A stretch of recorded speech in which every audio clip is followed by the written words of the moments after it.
राजाधिराज सद्गुरुनाथ श्री भाऊराजाय नमः। राजाधिराज सद्गुरुनाथ श्री काडसिद्धेश्वराय नमः। गुरुदेव महादेव गुरुदेव सदाशिवः गुरुदैवात् परं नास्ति तस्मै श्री गुरवे नमः।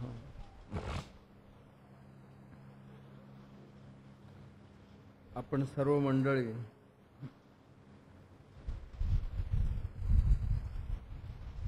या शुभ सायं समयी सत्संगासाठी सम्मिलित आहोत।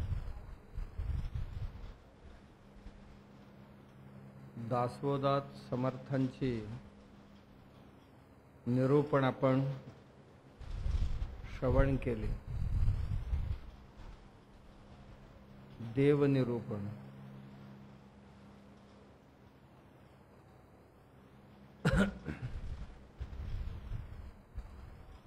संपूर्ण विश्वातली माणसं ज्या तत्वावर जगतात, ज्या तत्वाला शोधण्याची प्रयत्न करतात, ते तत्व म्हणजे देवतत्व आहे।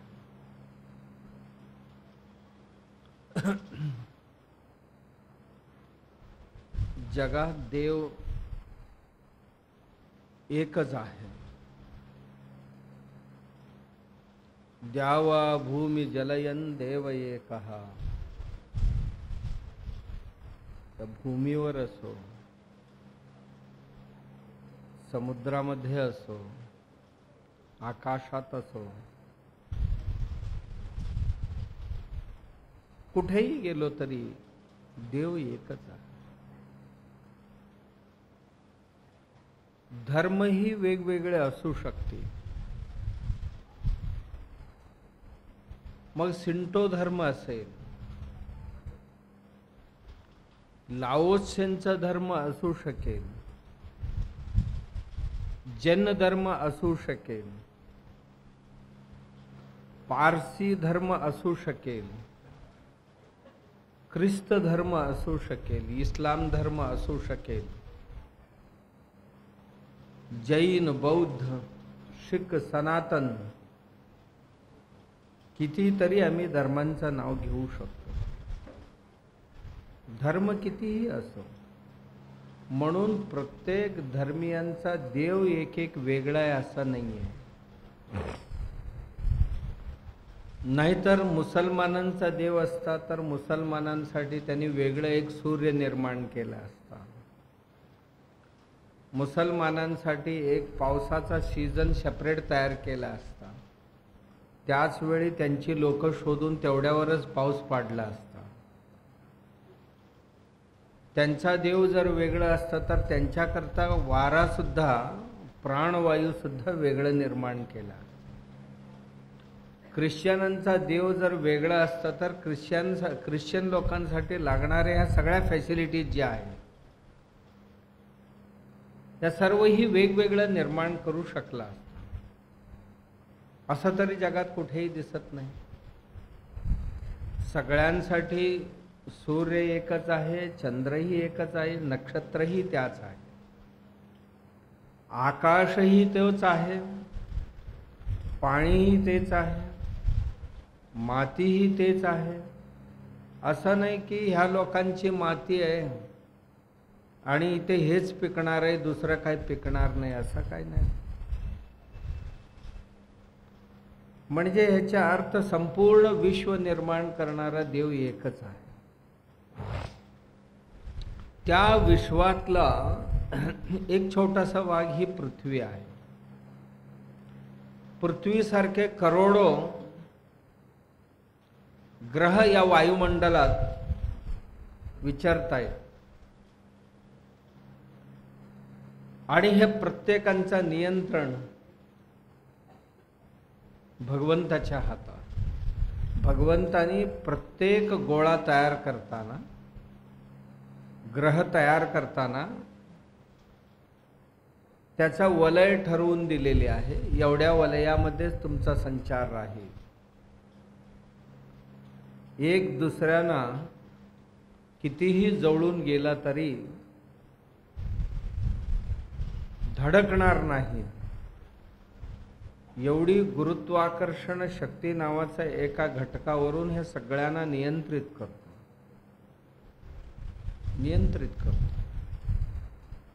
कुठे करत नाही. आणि आमच्या पृथ्वीसारखे किती पृथ्वी आहेत आम्हाला माहित नाही. सूर्यासारखे हजारो नाही लाखो सूर्य अंतराळात आहेत. आमच्यापासून दूर आहेत म्हणून आम्हाला ते जाणवत नाही.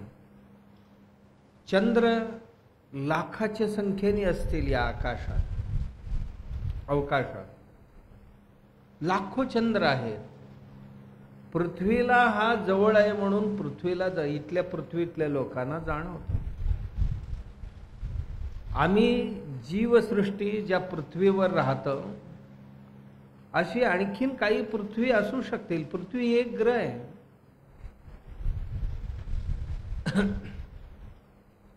आम्ही जसं इथे राहतो आमच्यासारखे अनेक प्रकारचे जीवराशी असणारी ग्रह असू शकतील. आपल्यापेक्षा खूप लांब असल्या कारणाने त्यांचे अस्तित्व आम्हाला जाणवत नाही एवढंच, किंवा आम्हाला ज्ञात नाही. आणि सगळ्या गोष्टी आम्हाला ज्ञात असायला पाहिजे असा कुठला निर्बंधही नाहीये.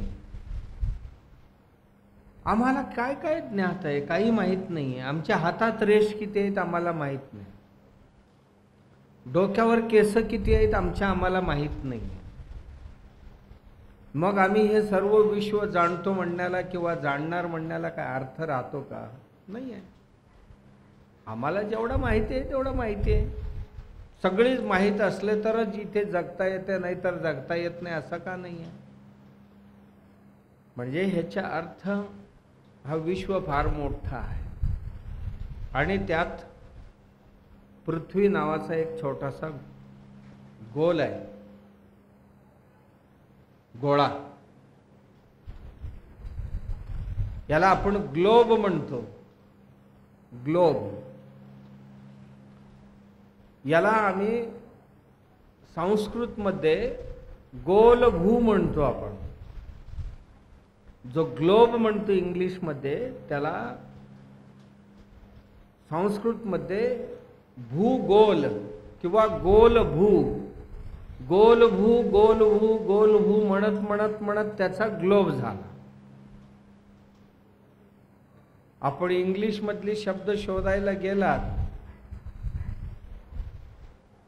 भारतीय उपखंडातील खूप सारे शब्द त्या शब्दकोशात सापडतील. ग्लोब तयार झाला. आम्ही आमच्या बुद्धीच्या इतिमितीत राहून मग ही पृथ्वी कुणी बनवली, का बनवली, कधी बनवली, कशी बनवली याचा विचार करायला लागलो. बुद्धी विकसित झाली तसं एक एक एक एक विचार आमच्यात यायला लागले. तेव्हा माणसांच्या लक्षात यायला लागला की हा बनवणारा का बनवला असेल आणि बनवणारा बनवत असताना होता कुठे, हे बनवण्यापूर्वी तो कुठे होता, मग हे बनवल्यानंतर आता राहतो कुठे. म्हणजे ही पृथ्वी सोडून आणखीन जागा आहे का? जागा प्रचंड आहे. पृथ्वीसारखे करोड ग्रह या अवकाशात आहेत म्हणजे जागेला काही तोटा नाही. आम्ही फक्त पृथ्वीपुरताच विचार करतो. हे पृथ्वी बनवण्यापूर्वी या पृथ्वीतल्या आम्हा सगळ्यांना जीवसृष्टी बनवण्यापूर्वी बनवणारा कुठे होता, तो कोणत्या आकारात होता, कोणत्या रूपात होता, कोणत्या स्थितीत कोणत्या गतीत तो होता, असा आपण विचार करायला लागलो. करता करता आमच्यातलेच काही शहाण्या माणसाने हे सर्वही निर्माण केलं आहे आणि दिलं आहे आमच्याकरता, तर त्या निर्माण करणाऱ्याला काहीतरी एक नाव द्यायचं असतो. म्हणून त्याला एक नाव ओळखण्याकरता आपण दिली की त्याचं नाव देव. आम्ही भारतीयांनी त्याचं नाव दिलं की देव. मग दुसऱ्यांनी दुसरं नाव दिले, तिसऱ्यांनी तिसरं नाव दिले. याचा अर्थ माणूस वेगळा आहे असा नाही आहे, तो आहे एकच. त्याला आम्ही लोकांनी देव असं नाव दिले. का? सर्वही फुकट दिलंय आम्हाला म्हणून देणारा माणूस आहे तो जो आहे फक्त देतो, काही घेत नाही आमच्याकडून. माती देतो, हवा देतो, वारा देतो, पाणी देतो, अन्न देतो, सर्वही देतो. आणि देऊन सर्वही विसरलाय. मी देतो असं कुठेही सांगायला आला नाही, फक्त आपणच जाणले. आणि असं देणाऱ्याला आम्ही देव असं म्हणतो. आणि तोच हे सर्वही निर्मिती केला अशी आमची एक धारणा आहे. आणि आज पालन पोषणही त्याच्या कृपेनेच चालले अशी आमची धारणा आहे. आणि जे जे वस्तू जेवढ्या जेवढ्या दिवसांकरता निर्माण केला, तेवढे दिवस झाले की पुन्हा त्यांची जे मूळ धातू आहेत, पंचमहाभूत नावाचे धातू, त्या धातूंमध्ये सगळ्यांची शरीर विलीन होऊन जातात. जीवाला अन्य स्थान जरी मिळत असला तरी देह मात्र या सृष्टीत विलीन होऊन जाते. मग हळूहळू माणूस त्याचा वेगवेगळा अर्थ काढायला लागला. यालाच एक जण म्हणाला जीवोडी गॉड, सृष्टी निर्माता, जनरेशन, सृष्टीचं सर्व पालन करतो, ऑपरेशन. आणि ज्याचा त्याचा जसं वय संपेल तसं त्याला पुन्हा मूळ धातूंमध्ये विलीन करतो, डिस्ट्रॉय.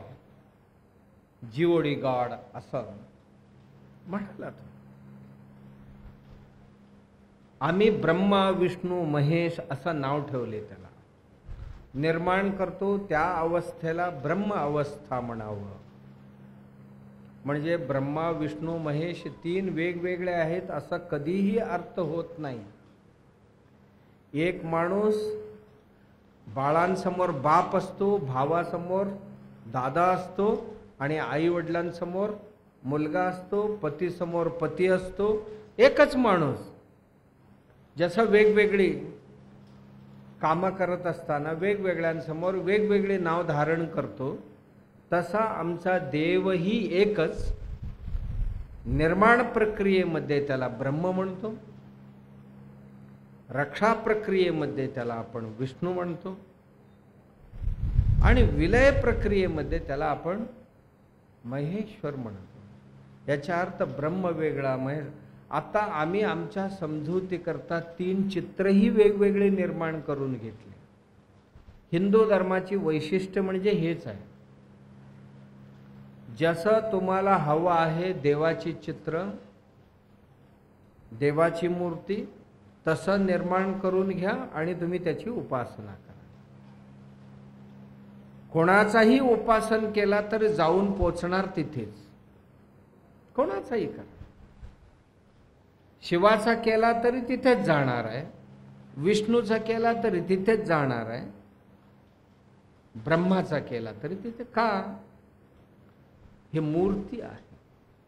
जसं मातीपासून गणपतीची मूर्ती बनवली, हनुमंताची मूर्ती बनवली, शंकराची मूर्ती बनवली, आणि कोणाची तरी मूर्ती बनवली. त्या मूर्ती पाहिले की आम्हाला असं वाटतं की हे गणपती आहेत, हे हनुमानजी आहेत, आणि हे वेगवेगळे देव आहेत. आम्हीच कल्पनाही आम्हीच केलेले आणि नावही आम्हीच दिलेले आहोत. पण जो तात्विक दृष्टीने पाहणार आहे त्यांच्या दृष्टीने ना हनुमंत तिथे आहे, ना गणपती तिथे आहे, ना कुठली देवता त्यात आहे. काय आहे? त्या मूर्तीमध्ये केवळ माती आहे. मातीच्या दृष्टीने दुसरं कुठलंही काही नाही आहे. त्या मातीच आहे. तिथे कुठेही हात लावला एखादा मूर्ती घेऊन, त्याच्या पायाजवळ हात लावला तर मातीच लागणार, हाताला हात लावला तर मातीच लागणार, डोक्याला हात लावला तर मातीच लागणार. तिसरा काही हाताला लागत नाही, मातीच लागणार. का? माती हे मूळ धातू, मूळ देव माती आहे. स्वामीजी महाराज नेहमी म्हणत होते, सोने बनले लेणे नसूनी लेश होणे. जसं वेगवेगळे आभूषण बनलंय, गळ्यात घातले की आपण त्याला वेगळं नाव देतो, आणि तीच सोने कानात धारण केले की त्याचं नाव वेगळं होतं, नाकात धारण केले की त्याचं नाव वेगळं होतं, हातात धारण केले की त्याचं नाव वेगळं. सोनं काही वेगवेगळे आहे का? नाही आहे. हे सर्व आभूषण अग्नीला दिली, अग्नी ओरिजिनल तयार करून देते परत. तसं आणखीन एक उदाहरण सांगत होते महाराज. जी वस्त्र आहे, कोण लुगडी म्हणतो, कोण धोतर म्हणतो, कोण सदरा म्हणतो, कोण पॅन्ट म्हणतो, कोण काय म्हणतो, टॉवेल म्हणतो, बेडशीट म्हणतो, काहीही नाही आहे. हे सर्वही आहेत धागे. धागे आहेत त्याचा अर्थ हे सर्वही कपाशी आहेत. कपाशी एक आहे, वस्तू अनेक आहे. तसं आमच्या भारतीयांचा फिलॉसॉफीमध्ये देव जरी वेगवेगळ्या नावाने हाक मारत असले तरी सुद्धा त्यांचा मूळ धागा एकच आहे. आम्ही काहीही म्हणू देवाला, आमचा कालिका देवी म्हटले तरी तिथेच जाणार, सरस्वती म्हटले तरी तिथेच जाणार, आणखीन काही बोलले तरी तिथेच जाणार, दुसरं नाहीये. फक्त एकच आम्हाला स्वातंत्र्य दिलेले आहे आमच्या धर्माने. तुम्हाला जसं हवं तसं तुम्ही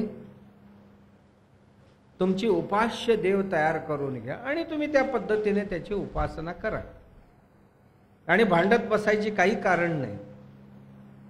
पण काही लोक आपल्याला विचारतात, तुमच्या धर्मात एवढी देव कसे, आणि एवढ्या देवांची तुम्ही जर उपासना केला तर कसं पावणार तुम्हाला देव? बऱ्याच लोकांची ऑब्जेक्शन आहे. आणि आम्हा हिंदू धर्मातलेच काही कम्युनिस्ट प्रवृत्तीचे दुष्ट आहेत, त्यांनाही हा एक ऑब्जेक्शन असतो, कारण त्यांना मुळातच हिंदू संस्कृती आवडत नाही. म्हणजे हिंदू संस्कृतीचा नाश करण्यासाठीच देवाने आम्हाला जन्माला घातले अशी यांची धारणा आहे. आणि ह्या हिंदू संस्कृतीमध्ये जेवढ्या काही रीतिरिवाज आणि गोष्टी आहेत त्या सगळ्यांना विरोध करणं म्हणजे आपलं जन्मसिद्ध हक्क आहे असं समजणारी ही लोक आहे.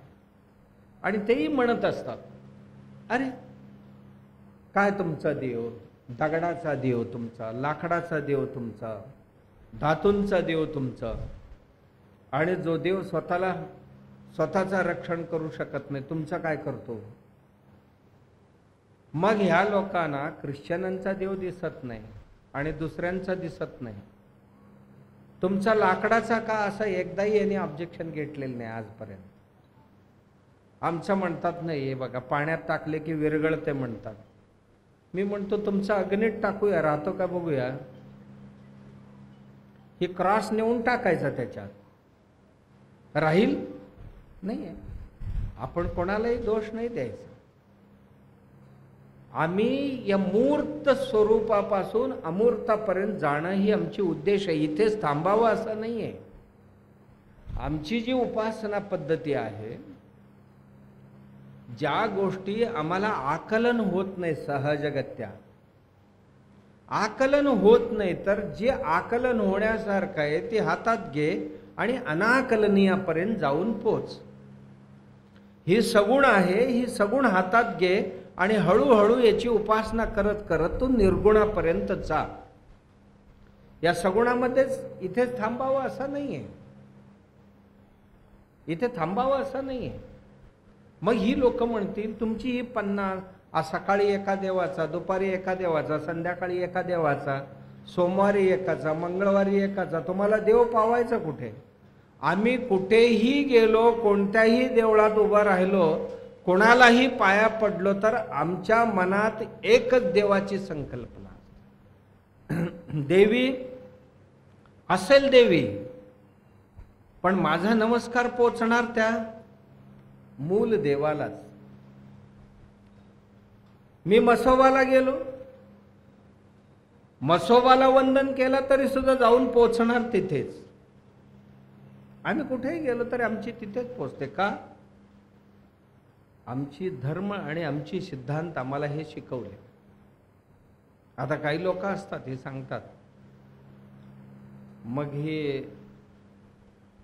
असं जर केला बुडून मरतील तुमचे. आमचा एक देव आहे, पटकन येतो, उचलून नेतो. तुमची लोक महापोरात इकडे तिकडे हातपाय बडवतात आणि एक एक देवाला हाक मारतात. तो येईपर्यंत दुसऱ्याला, दुसरा येईपर्यंत तिसऱ्याला हाक मारतात आणि शेवटी बुडून मरतात. अशी उदाहरणं देतात. मी त्यांना म्हणतो, तुमचा एकच देव आहे, महापुरात 1000 माणसं अडकलेत, कोणाला उचलणार? एकाला उचललं तर 999 मरतात. आमची तशी नाही, आमची देवच भरपूर आहेत. एकेकाला हाक मारले की एकेकाला एक एक जण उचलतो. त्यामुळे आमची सगळीच वाचतात. आर्थिक अडचण असेल तर आमची लक्ष्मी देवी येते. परीक्षा असेल तर सरस्वती येते आमची मदत करायला. तुमचं कोण एकटंच काय काय करणार? असं मी म्हणून चालेल का? आमच्याकडे डिपार्टमेंट्स आहेत, जसं मंत्रिमंडळ असतो तसा. त्या सगळ्या कार्य आमच्या वेगवेगळ्या देवतांनी वाटून घेतलेल्या, सगळ्यांच्या एकूण अडचणी दूर करायचं, अशी एक आमची धारणा आहे. असा देव अनेक आहेत असं मला नाही म्हणायचं आहे. देवता अनेक जरी असतील, मूल दैव मात्र, देव मात्र एकच आहे, अनेक नाही आहे.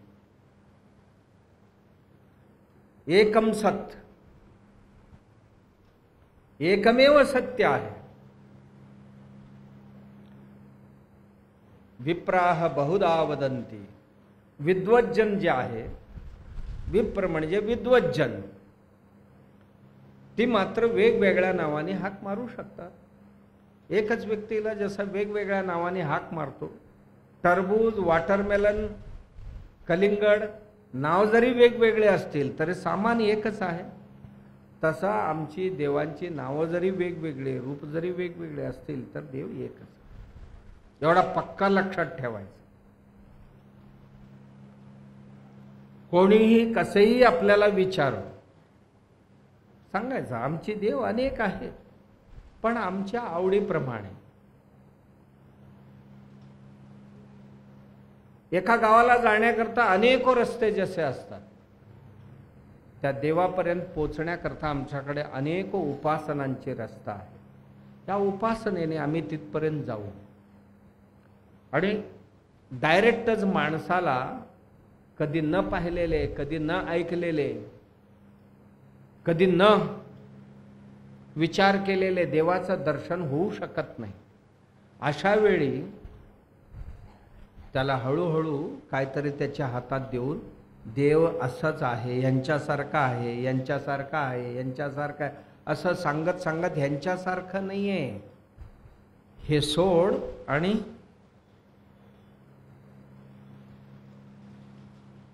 आधी गणपतीची मूर्ती हातात दिली, ही मूर्ती बघ, या मूर्तीच्या आतमध्ये असणारी माती आहे ना, मातीपर्यंत पोच.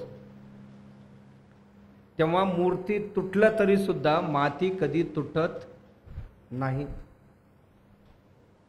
तसे आमची उपास्य देव सुटले तरी आमची उपास्य तत्व जे आहे ते कधीही सुटत नाही.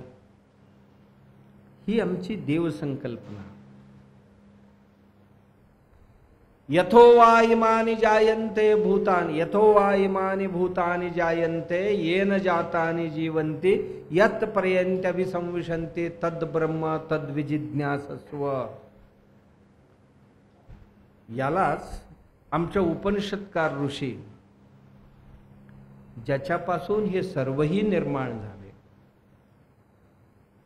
हे सर्वही ज्यांच्यामुळे सांभाळलं जातं आणि सर्वही ज्यांच्या ठिकाणी विलीन होतो, त्यालाच ब्रह्म म्हणावं, त्यालाच ब्रह्म म्हणावं. आम्ही ब्रह्म, देव असं नाव, परमात्मा, ईश्वर असे आम्ही वेगवेगळ्या प्रांतातले लोक वेगवेगळे आपले शब्द आहेत, ते शब्द दिलेले आहे त्या परमात्म्याला ओळखण्याकरता, आणि त्या नावाने आम्ही ओळखतो. याचा अर्थ देव वेगळा नाही. आता काशीचे विश्वनाथ आम्ही म्हणतो, तिथली लोक वेगळे म्हणतात, बाबा म्हणतात ते. तिथली लोक नुसतं बाबाच म्हणतात. आंध्रातली लोक वेगळ्या नावाने हाक मारतात, पण देव एकच असतो. आम्हाला वाटलं शिवलिंगाच्या रूपाने कोण केले, कोण देवीच्या रूपाने केले, कोण आणि कुठल्या रूपाने केले, काहीही केले तरी सुद्धा त्यांच्या मागे का, हे बघा, ही जी हवा आहे, या हवेत ऑक्सिजन आहे, बघा तुम्ही, हायड्रोजन आहे, आणि ह्यात कार्बन सुद्धा आहे, बरोबर. ऑक्सिजनही आहे, हायड्रोजनही आहे आणि कार्बनही आहे, हवा आहे. आता तुमची गाडी पंक्चर झाली, गाडीची चाक पंक्चर झाले, भोवतीने एवढी हवा असताना त्या मशीनला नेऊन भरायची काय गरज आहे? एवढी हवा आहे ना भोवतीने, मग का त्यात जात नाही? कोणीही सांगा. अवतीभोवतीने सगळे हवा आहे आणि ती पंक्चर होते म्हणजे काय, आणि त्याच्यात जाऊन आपण कॉम्प्रेसरने हवा भरतो म्हणजे का? हवा जरी असला तरी ज्या पद्धतीने त्यात भरावं लागते, जेवढा भरावं लागते तेवढा फोर्सफुली भरावं लागते. भरण्याकरता एक कॉम्प्रेसर मशीन ही लागते. आमची एक सेंटर लागते, हवा भरायची एक सेंटर लागते. तसं देव सर्वत्र जरी असला, माझ्यात भरण्याकरता एक मंदिर लागतो, मला एक मठ लागतो, मला एक महात्म्याचा सहवास लागतो. त्याशिवाय माझ्यात ती हवा भरता येत नाही, भरता येत नाही. या वातावरणात पाणी भरलेले, ताण लागल्यावर आपोआप जायला पाहिजे होता ना सगळ्यांच्या तोंडात. माणूस असं केले की पाणी जायला पाहिजे होतं की नाही? का आहे नाही यात पाणी? H2O मध्ये पाणी पण आहे ना, किंवा H2O होऊनच पाणी झालेले, मग ह्यात नाही आहे? नाही. पाणी हे नळातलं आणून कळशीतलं पाणी प्यावं लागते, तेव्हाच तहान जाणार. देव जरी जगात सर्वत्र भरलेल्या असला तरी सुद्धा आम्ही आमच्या उपासनेने आमची तहान भागवतो, तहान भागवतो. तुम्हाला कोणाला निराकार करायचंय करा ना, कोण नको म्हटले, पण दुसऱ्यांना नावं ठेवायची तुम्हाला कोणालाही अधिकार नाही. आम्हाला जसं हवं तसं आम्ही करतो.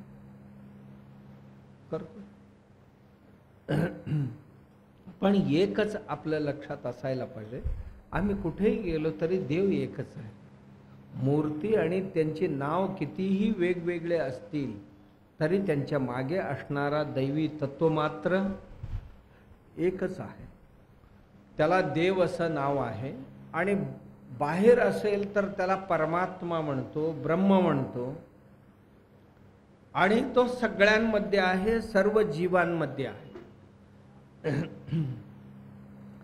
आपलं भारतीय तत्वज्ञान आम्हाला असं शिकवतं, हिंदू तत्वज्ञान, निर्माण करत असताना देव कुठेतरी बसून हे निर्माण करून टाकलेले नाहीये. या प्रत्येक जीवाच्या हृदयस्थानी तो स्वतः वास्तव्याला. ईश्वरः सर्वभूतानां हृत् एषे तिष्ठति अर्जुना भ्रामयन् सर्वभूतानि यंत्रारूढानि मायया. भगवद्गीतेत कृष्ण परमात्मा सांगतात, ईश्वरः तो परमात्मा सर्वभूतानां हृत् एषे सर्व जीवमात्रांच्या हृदयात वास्तव्याला आहे. सगळ्या जीवांचा. छोटासा अमिबा आहे ना, त्याच्याही पोटात हालचाल होत असेल तर तो आहे. तेन विनः तृणमपि न चलति. त्याच्याशिवाय एक काडी सुद्धा हलत नाही. याच्या अर्थ आम्ही हलतो, त्या अर्थी आमच्यात देव आहे. आम्ही डोळ्यांचे उघड झाप करतो म्हणजे देव आहे. तो असल्याशिवाय होणार नाही. नाहीतर तुम्ही डेड बॉडीमध्ये बघा, सगळ्या इंद्रिय उपस्थित आहेत, काय हलतात का? हलत नाही. का?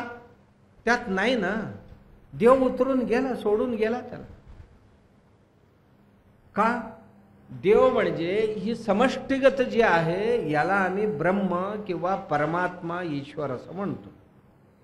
आणि तो जर एका जीवाच्या हृदयात असेल तर त्याला आत्मा म्हणतो अथवा जीव म्हणतो. त्याचंच नाव. बाहेर आहे मोठा, जसं की ही चार भिंतीच्या आत जे पोकळी आहे याला आपण काय म्हणतो? मठाकाश. मठ आहे, मठाच्या आतमध्ये जेवढी पोकळ भाग आहे याला मठाकाश म्हणतो. याच्या बाहेर एक मोठा अवकाश आहे, त्याला महाकाश म्हणतो. ही मठाकाश आणि महाकाश एकत्र करण्याकरता काय करावं लागेल? ही मधली भिंत आहे ना, भिंत काढून टाकले तर ही आणि ती एकच आहे. तसं विश्वात भरलेला तो विश्वंभर आणि माणसांच्या आतला आत्मा हे दोन्ही एकच आहेत. ही शरीर आहे ना, मधली भिंत आहे. म्हणजे ह्या दोघांना एक करण्याकरता भिंती पाडावं असं नाहीये, एक आहे असं समजलं तरी पुष्कळ झाला. हे पाडलं तर एक होणार आहे, नाही पाडलं तर होणार नाही असं आहे का? नाहीये. समजणं गरजेचे. समजलं तर तो म्हणजे हा आहे, हा म्हणजे तो आहे. हनुमंताला श्रीरामचंद्र विचारले, हनुमंत कोण आहेस तू? हनुमंताने जितकं समर्पक उत्तर दिले आजपर्यंत कोणी दिली नसावी. देहदृष्ट्या दासोहम. प्रभू शरीराच्या दृष्टीने बघितलं तर तुम्ही प्रभू आहे आणि मी दास आहे. तुम्ही राजा आहे, मी तुमचा सेवक आहे. जीवदृष्ट्या त्वदंशिकः. आणि जीवदृष्टीने जर बघितलं तर तुमचाच मी एक अंश आहे. आत्मदृष्ट्या त्वमेवाहम अहमेव त्वम. जर आत्मिक दृष्टीने बघितलं, तुम्ही म्हणजे मी आहे, मी म्हणजे तुम्ही आहात. दोन वेगवेगळे नाहीये. काही ग्रहण करावं. आम्हालाही हेच समजण्याची गरज आहे. आणि आमच्याकडे अवतारी पुरुष आहेत म्हणून ते देव झालेत असं नाहीये. जर समजलं तर आम्ही सगळे अवतारी आहोत. अवतरति इथे अवतार, हे उतरून आले आणि इथे प्रवेश केले म्हणून हे अवतरति. अव म्हणजे खाली, उतरून आले बाबा. परमात्मा जेव्हा सामान्य व्यक्तीच्या हृदयात उतरून येतो तेव्हा त्याचा अवतार होतो. आणि एकच परमात्मा आहे. आणि एका वेळेला एकातच असतो असा नाही आहे. बघा, आम्ही ज्यांना ज्यांना अवतार म्हणतो, एका वेळेला 3-3 अवतारात होता. एकच देव रामावतारातही तेच होते. ज्यांना विष्णू म्हणतो आपण मूळ, बरोबर, विष्णूंचेच अवतार नाही.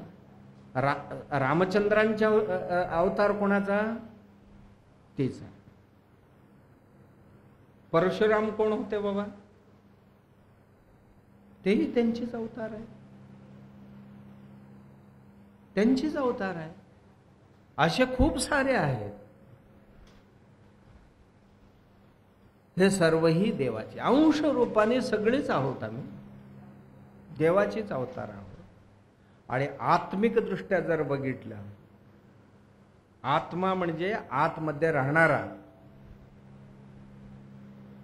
आमचा प्रसम प्राशस्त्याचा विषय असणारा,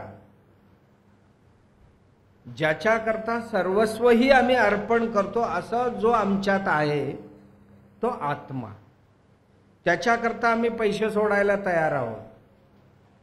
त्याच्याकरता पती पत्नी मुलं बाळं सगळी सोडायला तयार आहोत. एवढंच नाही, त्याच्याकरता आम्ही या शरीरातली वेगवेगळे पार्ट सुद्धा सोडून द्यायला तयार आहोत. नवे नवे त्याच्याकरता प्राणही सोडायला तयार आहोत. पंचप्राण. का? त्याला बरं वाटावं म्हणून. ज्याला बरं वाटावं किंवा ज्याच्याकरता ह्या सगळ्यांचा त्याग करतो तो आत्मा.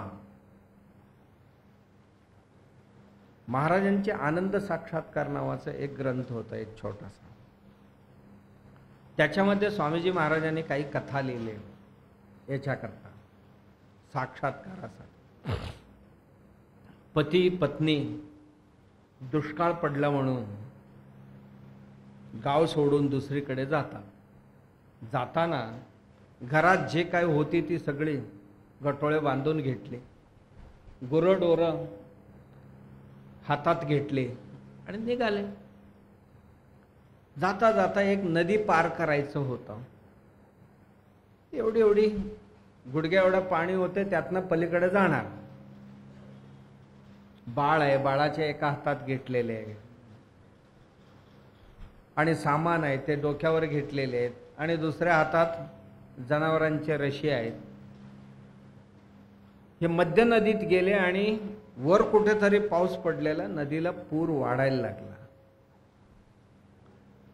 वाढायला लागल्यानंतर त्यांना चालणं मुश्किल झालं. मुश्किल झाल्यावर ह्यातलं काहीतरी सोडायला पाहिजे. पहिलं काय सोडले असतील? डोक्यावरची गटोळे सोडले का? हातातली गुरं सोडले क्या? खांद्यावर बसवलेले बाळाला सोडले? परस्परांचे हात धरलेले होते, त्या दोघांनी हात सोडले. काय सोडले असतील पहिलं? किंवा आपण असतं तर कोणाला सोडलं असतं ह्यात पहिलं?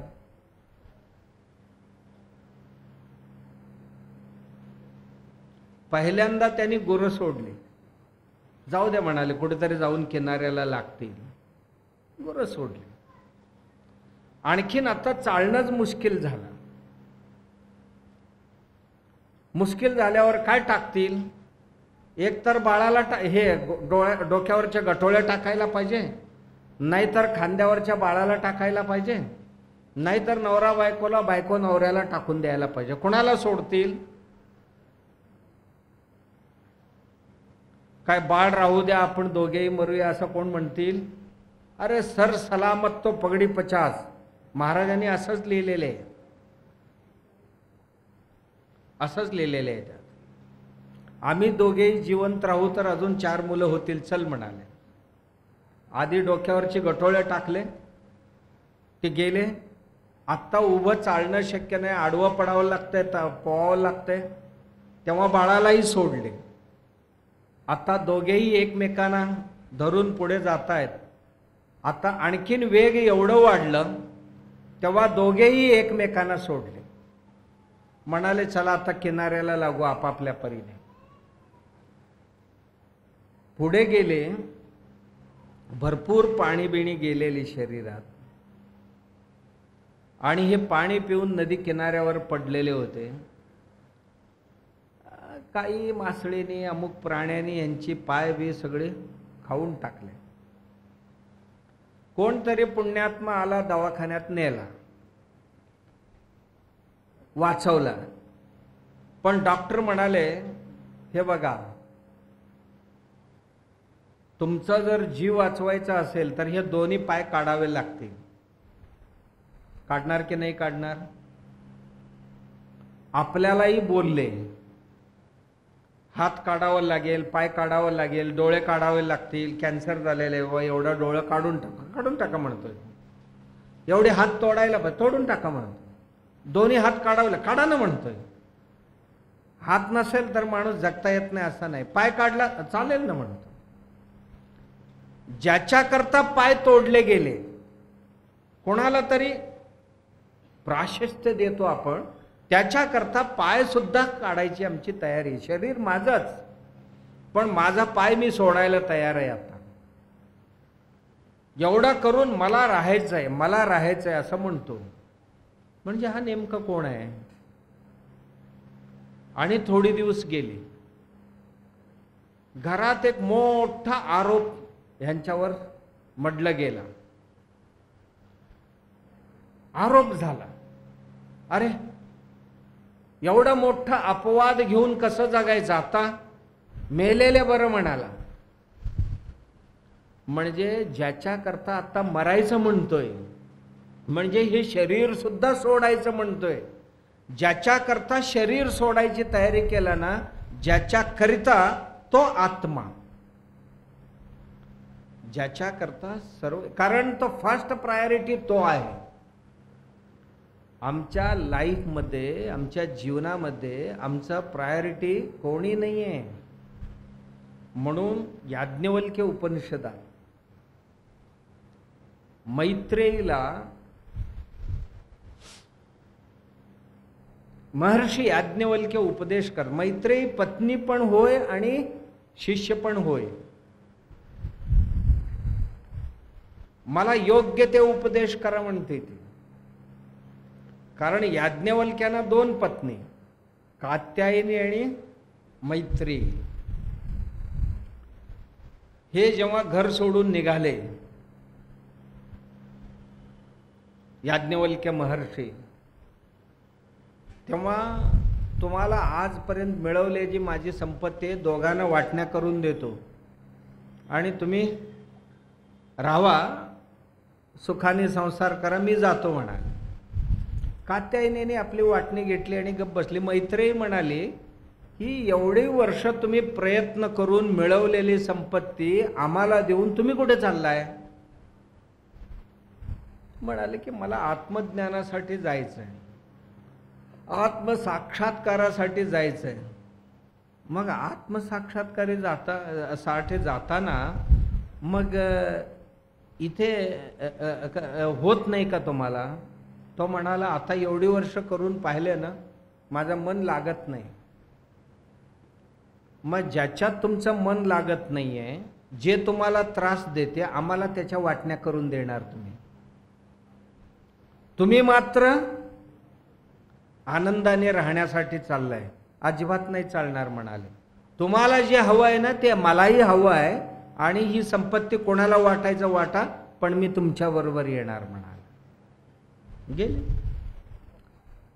याज्ञवल्क्य साक्षात्कार करून घेतलेले व्यक्ती होते. त्यांना आनंदात राहायचं होतं, आता आनंदात राहायचं होतं.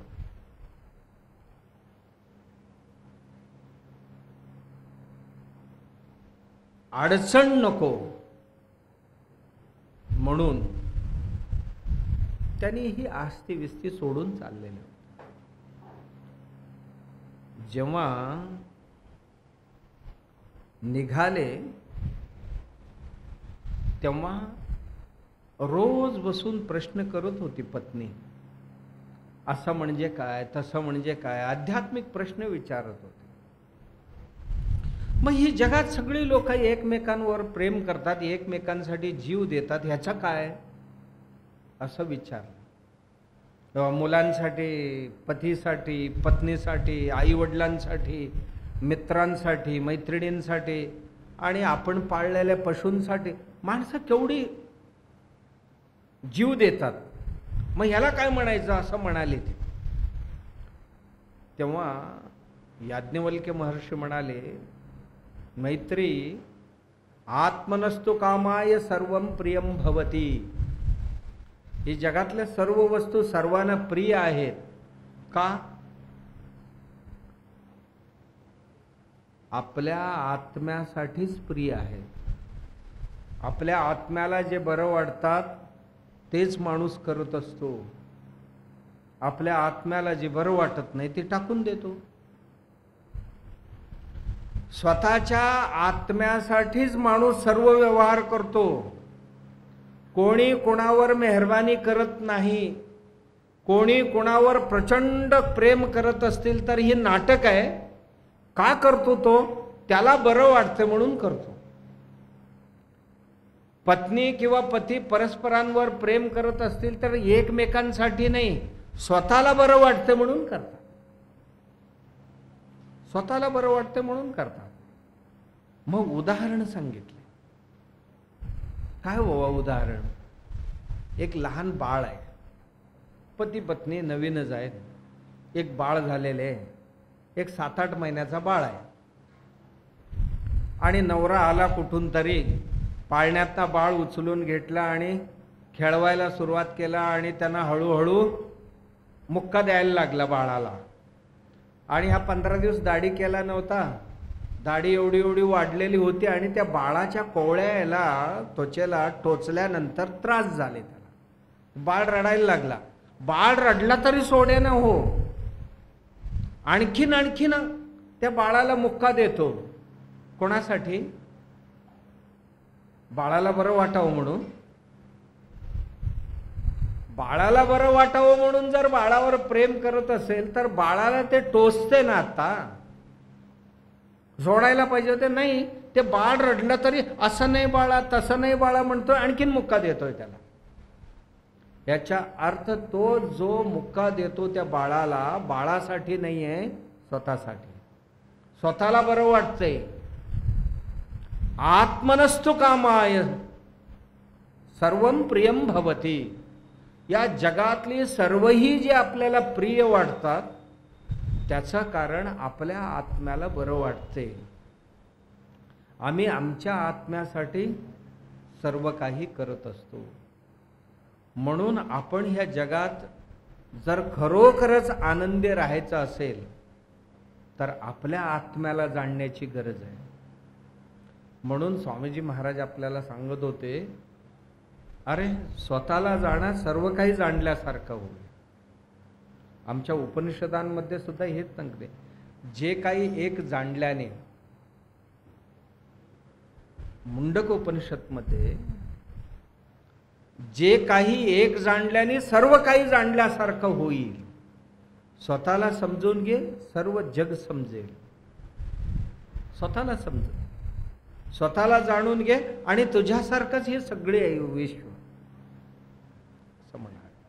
म्हणून आम्ही त्या परमात्म्यापासून सुरू केलं तरी इथेच पोचणार आणि आत्मोपासना सुरू केले तर सगळ्यांच्यातला जो काय परमात्मा आहे तिथपर्यंत पोचणार. ओतप्रोत भावनेने.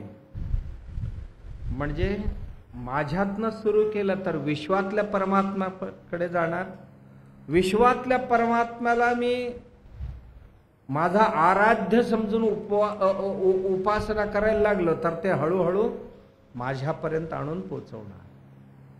म्हणजे परमात्म्याचा मूळ आपल्यात आहे. मूळ आपल्यात आहे. आणि स्वामीजी महाराज आपल्याला त्वम असी तत्, तू तेच आहेस, तू आत्मा आहेस. आत्मा म्हणजे सत्य चित्त आनंद नित्य परिपूर्णता त्यांची स्वरूप आहे. तो सत्य आहे, तो ज्ञानस्वरूप आहे, तो आनंद स्वरूप आहे, तो नित्य आहे आणि तो सर्वत्र आहे. असं जेव्हा म्हणतो तेव्हा आमचं मन त्या एक एक शब्दाच्या प्रमाणे विस्तारित होत गेला पाहिजे, तेव्हा आम्हाला देवाचा साक्षात्कार होणार. केवळ एवढ्यावर संकुचित राहून चालणार नाही. देवाला जन्म नाही, मृत्यू नाही, तर मी असं समजायला पाहिजे की माझ्याही जो आतमध्ये राहणारा आत्मा आहे त्याला जन्म नाही आणि मृत्यू नाही आहे, आणि सुख नाही, त्याला दुःख नाही आहे. नाहम देहो जन्म मृत्यू कुतो में, नाहम मनः संकल्प विकल्प कुतो में, नाहम प्राणः क्षुत पिपासौ कुतो में. आचार्य म्हणतात देह मी नाही आहे, या देहात आत राहणारा आत्मा मी आहे, तर जन्म मरण मला नाही आहे, शरीराला आहे. मला कुठे आहे? नाहम मनः, मी मन नाही आहे. मग संकल्प विकल्प मनासाठी आहेत, माझ्यासाठी नाही आहेत, मी माझी नाही आहेत. नाहम प्राणः क्षुत पिपासौ कुतो में, मी प्राण नाही आहे. आणि तहान भूक कोणाला? जिथे प्राण असतात तिथे तहान भूक लागते, म्हणून ते माझी नाही आहे. ते सर्वही मायेची आहे, माझी नाही आहे. मी एकम एवम अद्वितीयम ब्रह्मा, मी एकमेव आहे असं समजणं, यालाच आत्मज्ञान असं म्हणतात. आणि समजणं आणि त्या स्थितीत राहणं. देव पहावयासी गेलो, तिथे देवची होऊनी का? देव माझा, मी देवाचा, हीच माझी सत्यवाचा. देव पहावयासी गेलो, ही तीन अवस्था आहेत. देव माझा म्हणजे हा मोठा होता, देव यांचा म्हणजे यांच्या अधीन झाला, ही याचा आरंभिक भाव आहे. आमचा कुळदेव, आमचा इष्टदेव, आमचा घरचा देव, म्हणजे हा मोठा देव यांचा म्हणजे आमचा देव म्हणजे आम्ही मालक ना. देव आमच्यापेक्षा लहान झाला. आमची उपासना सुरू होते असेच. आमची कुळदेव आहेत, आमचं ते ग्रामदैवत आहे, आमची ते इष्टदैवत आहे असं म्हणतो, म्हणजे आम्ही मोठे, आमचा देव छोटा असतो. तेव्हा मग जरासं याच्यात उपासना करता करता दुसरी एक स्टेप येते. ती कुठली? नाही नाही नाही, देव आमचा नाही बाबा, मी देवाचा आहे. देव आमचा कसा होईल? ह्या सृष्टी निर्माण करणारा तो आहे, त्यांनी जेवढं केलं ना त्यातलं मी एक आहे, मी देवाचा. हीच सत्यवश, हीच माझी सत्यवाच. एवढ्यावर नाही थांबला. देव पहावयाशी गेलो, देवाला पाहायचं म्हणून हळूहळू हळूहळू आत गेलो. इंद्रियांना बाजूला सारलं, मनाला बाजूला सारलं, बुद्धीला बाजूला ठेवलं, आणि ह्या बुद्धीलाही प्रेरणा देणारा, प्रकाश देणारा कोण आहे म्हणून त्याला पाहायला आत गेलो. आत गेल्यावर कळलं जीवो ब्रह्म हि व नापरहा. जीव आणि ब्रह्म हे वेगवेगळे नाहीये हे मला कळलं. तिथे गेलो आणि तेच होऊन बसलो. नदी समुद्र पाहायला गेली, आता समुद्रच होऊन गेले. ही आमची देव शोधन आणि देव साक्षात्काराचा आमचा मार्ग. आणि इथपर्यंत आमच्या देवासाठी जायची आमची तयारी पाहिजे. नुसतं वरवर उदबत्ती ओवाळला, घंटी वाजवला, प्रसाद घेतला, पावला देव, नाही होणार एवढ्यावर.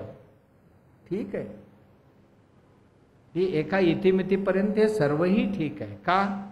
कृतज्ञता अर्पण करा. एवढं सर्व दिलेले देवाला मूर्त रूपात अर्पण करण्यासाठी येते. पण तिथेच नाही थांबा. आम्हाला आमचा तात्विक बुनियादीपर्यंत जाऊन पोचायचं आहे. आणि स्वामीजी महाराज आपल्याला रोज हेच सांगत होते. आपल्याला हेच सांगत होते की तुम्ही आत्मा व्हा. आत्मा बना, पात्मा बनू नका असं म्हणत होते. त्याच्या अर्थ आम्ही जे आहोत तेच बनलं पाहिजे. नाही आहे ते बनलं दुःख ठरलेले आहे. म्हणून आम्हाला आत्मबुद्धी निश्चयाची तीच दशा मोक्षश्रीची. अहम आत्मा हे कधी विसरू नये.